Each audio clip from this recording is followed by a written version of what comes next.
ایسی صورت میں جو آج میں عمل بتا رہا ہوں، یہ سرخ مرچ پہ پاؤڈر جو ہوتا ہے، ریڈ چلی پاؤڈر، لال مرچ بھی جسے کہا جاتا ہے، جو گھروں میں کھانے میں بھی استعمال کیا جاتا ہے، اس کے ذریعے کیا جاتا ہے۔ یہ عمل آدھی چمچ سرخ مرچ کے لے کر اس پر کیا جاتا ہے۔ سرخ پاؤڈر جو ہوتا ہے مرچ کا، سرخ مرچ کسی پلاسٹک کی پڑیا میں یا ڈبیا میں بند کر لیں۔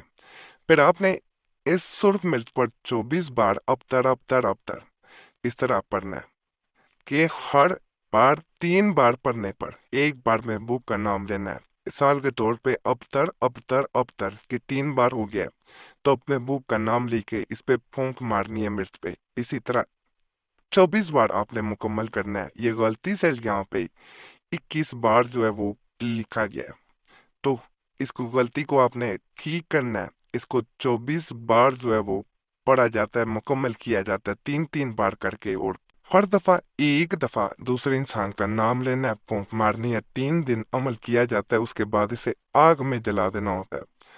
تیسرے دن جیسے ہی یہ آگ میں جلتا ہے، اثر پہلی نظر آنا شروع ہو جاتا ہے، تو چلتے ساتھ آپ کو اس کا رزلٹ بھی مل جاتا ہے۔ باقی چینل کو لازماً سبسکرائب کرنا ہے۔ اللہ سب پہ فضل فرمائے، سب پہ رحم فرمائے، سب کی نیک جات پوری کر دے، آمین یا رب العالمین۔ صلی اللہ تعالی علی خیر خلق نور محمد وعلی آلہ وصحبہ اجمعین، رحمت تعالی الرحمن۔